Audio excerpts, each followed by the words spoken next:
No one can make an intelligent decision without being properly informed. This is why this world wants to control the media. This is why media hype can take you up, take you down. So you don't know anymore who's really good, because the media can make a wicked man look good and make a good man look evil. That is why. Good afternoon, everybody. You are watching a special edition of the Final Call News Hour. I am your host, Herman Mohammed. The Final Call News Hour is the partner of the Final Call newspaper and the Final Call online edition that you can visit at digital.finalcall.com. The Final Call newspaper is the most widely circulated newspaper on the planet. It is black owned and operated and is uncompromising in the stories that it publishes. Again, I'm your host, Herman Mohammed.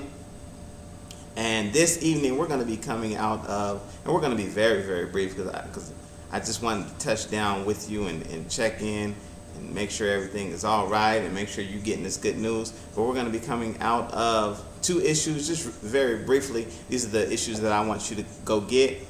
Volume 31, number 30, which reads Black Pain, Black Rage, and A Step Towards Justice, which is volume 34, number 31, which deals with and both issues deal with the goings-ons, so to speak, in Baltimore, Maryland, the riots or rebellions. Now, I just wanted to step in, and we've been away for a little while because we've been working on a project, an economic project in the city of Denver called the Knowledge Cafe, and we'll give you that information later on in the broadcast. But what I did want to talk about briefly was coming out of the riots in Baltimore. There has been some very pressing issues that I think we have to look at very closely as a people. One of them involved a sister who discovered her young son out protesting, and she decided that she had to go out there and pull him off. Now, this sister, I can't think of her name. They'll say her name in the report though. But she went on the talk show circuit after that, after beating her son in public. She went to CNN, she was on The View, she was on every talk show you could think of trying to explain why she did what she did to her son in front of the whole world. And let me say this, man, about the whole Baltimore piece and Ferguson and all of these situations where young black men are being murdered at the hands of overzealous police officers, is that these stories they've really tried to sweep them under the rug. But thanks to social media, Twitter, Facebook, the stories get picked up and they gain momentum.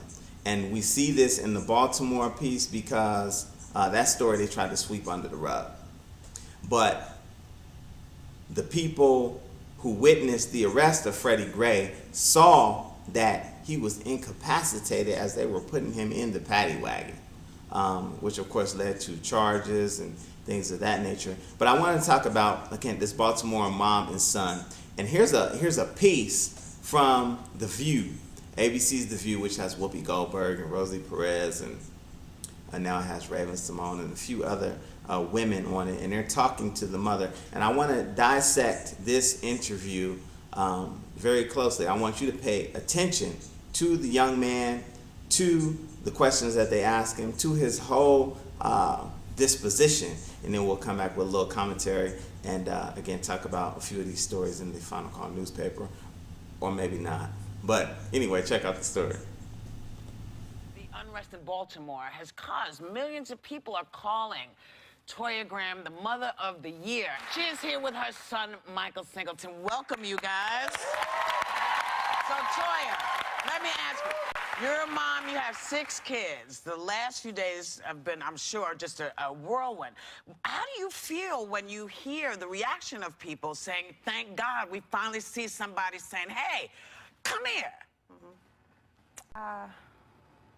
It's still at the end of the day, you're just trying to be a mom that's trying to protect your child. So I haven't gotten to that far. And I want to ask you, Michael, because you're 16 and your mom had a conversation about the protest the night before. She told you, do not go. But then y'all went anyway, which is what kids do. Right. Why did you go, and why The Rock? Well, actually, I went because in the past, a lot of my friends been beaten, killed, abandoned, hurt by the police. So Right. I went down there just to fight for what I stand for. All right. Now, I just want to pause. I'm going to get right back to it, but I just want you to pay attention. The young man said he went because a lot of his friends were beaten and killed, so he went down there to fight on behalf of his fallen comrades, so to speak. Let's get right back to it. My black people. Can I ask you guys, the world is now seeing pictures of your home. Baltimore is now to everyone burning on TV, but you live there. Tell me, both of you, tell me about your Baltimore. Is it hard to find a job? Are the schools good? I hear how you feel about the police. Tell me what living in Baltimore is like for both of you. It's a great city to live in. It is hard to find a job if you don't have the education that is required for you to work in, like Johns Hopkins and things of that nature. We do have a lot of success from Baltimore also, but we're talking about this small community that we live in, which is called the ghetto, low poverty and things of that nature. So we all have to come together as one and watch out for our children. And how do you feel? Okay, let's pause. So Miss Toya and her son, Michael, she has 6 children. She's unemployed, which they haven't talked about in the piece just yet. But if you look at her, she's got her hair on, very expensive. She's got her long lashes, very expensive. She's a walking stereotype. All right, so let's keep it going. I know you said how you very succinctly how you feel about the police. How do you feel about your school and your friends? You scared for them? You scared for yourself? What's it like living in Baltimore? Well, living in Baltimore, sometimes it's fun, sometimes it's not fun. Sometimes you be scared to walk out the door sometimes. Sometimes you go to school, you have fun, sometimes you don't. Yeah. When, excuse me, you said that your instincts, your motherly instincts told you that your son was going to the protests. And what was going through your mind when you actually saw him? Was it just instinctual, or were you premeditated, like, I am gonna whoop that ass? Baby, look at you.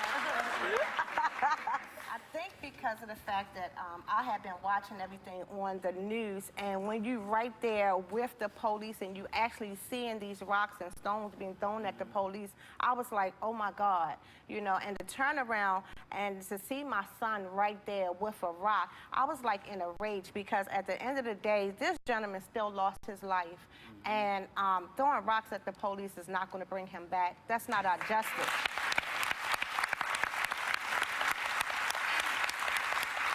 How do you feel about getting your ass whooped on TV?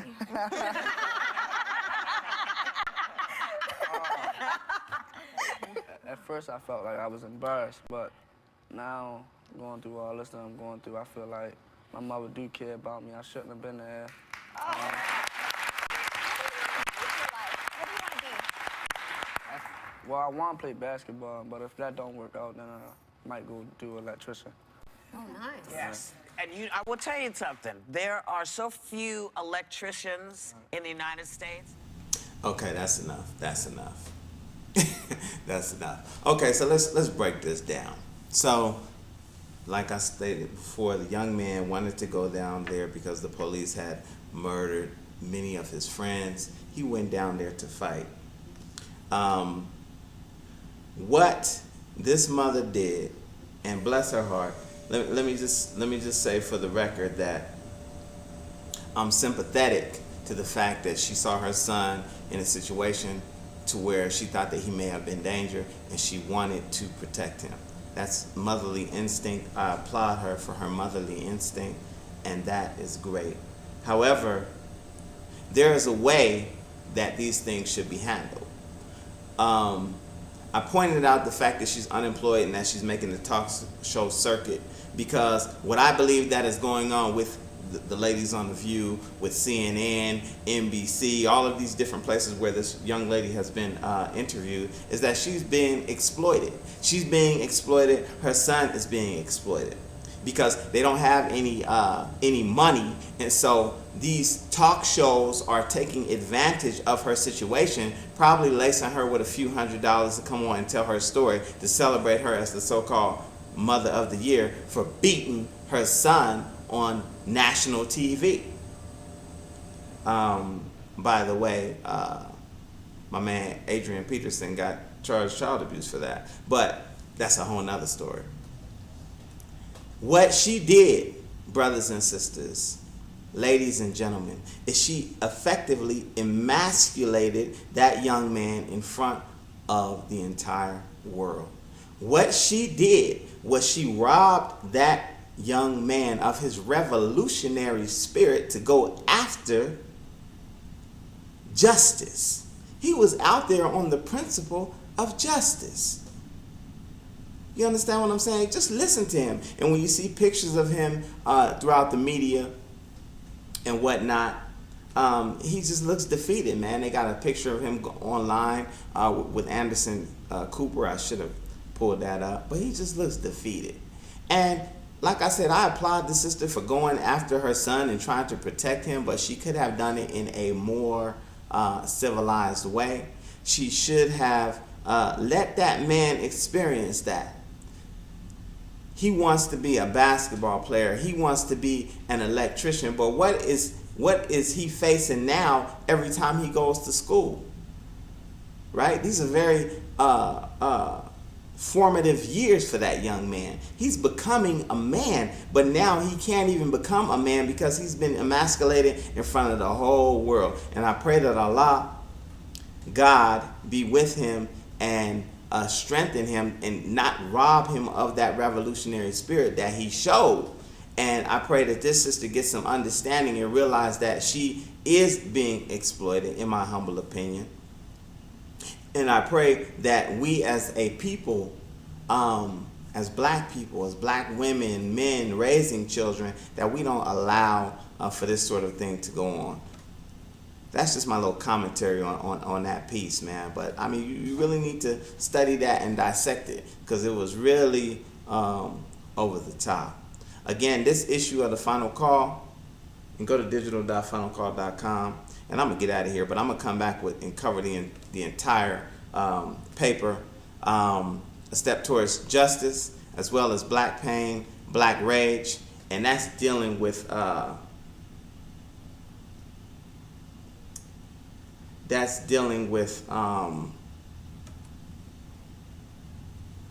whole Baltimore situation. So again, we out. Peace. I'm gonna give you some images of Ferguson. It looks just like Baltimore, but we out. We're here representing war, chastisement, affliction, trial. The earth now is breaking out in little wars all over the earth. The hour is coming. What's gonna make you understand what the shock of the hour is? Now that we know who the power is. Insurmountable stress, children with gray hair, and mothers leave their newborns right there. no cure, failed suicide. No food, vegetation died. You voted, politicians lied. So used to the pain, don't nobody cry. She loved women, he loved God. This is what it sound like. When doves cry, it don't snow in the winter, it snow in the spring. We rather party and blow green. Breastfeeding who? She tired of tubes. What's really in the formula of baby food? You deserted the children, gave up your power. Now the children are the future. Shock of the hour. The shock of the hour is for people who are living. The dead can't feel the shock. The pregnant woman that's gonna lay down her birth, there's no pregnant woman in the grave that's gonna throw the baby up out of 6 feet. The hour is coming. There is no doubt about it. You still with me? Have I lost y'all? You ever seen hell the size of softball? Intense heat, cows cry. Hey, I'm back. I just wanted to tell you all about what we've been doing before we get out of here. And that is the Knowledge Cafe, man, located at 1432 Poplar. Stop by, because we're on this whole economic piece. It's at 1432 Poplar Street. We got coffee, bean pods, books, arts, and that's what this broadcast is brought to you by. But we out, man. We'll get with you, inshallah, very soon. We're going to be broadcasting regularly from the Knowledge Cafe. Remember, if you don't stand for something, you'll fall for anything. Support Muhammad's Economic Blueprint. Check that out. That's the answer to all that we need. So please log on to www.economicblueprint.org. This is your brother Herman Muhammad signing off again, and I'll see you guys later. I'm gonna come back. I'm gonna come back with some more live shows. I got a whole lot of stuff going on. Peace, and we out. Don't drink, miles dry. Money is useless, military too. Now what you gonna do? You don't even have a clue. Kill yourself, you already doing that. Can't defend yourself. Too fat, the country's in debt. Laws count, they pay their debt with our bank account. Chemical warfare, water and food, pills for everything. Let me put you in the mood. Wall Street, Enron, your pension and 401k bang gone. Racial tension in high places. We don't see racism, we erase it. Brutality, we replace it. Give you a dose of your medicine, taste it. Legislation setting traps, chasing anything dark, black, blind, red, or Haitian. Contemplating, everybody hating. Infiltrated, military bases. Home sweet home, turn sour when nobody's scared.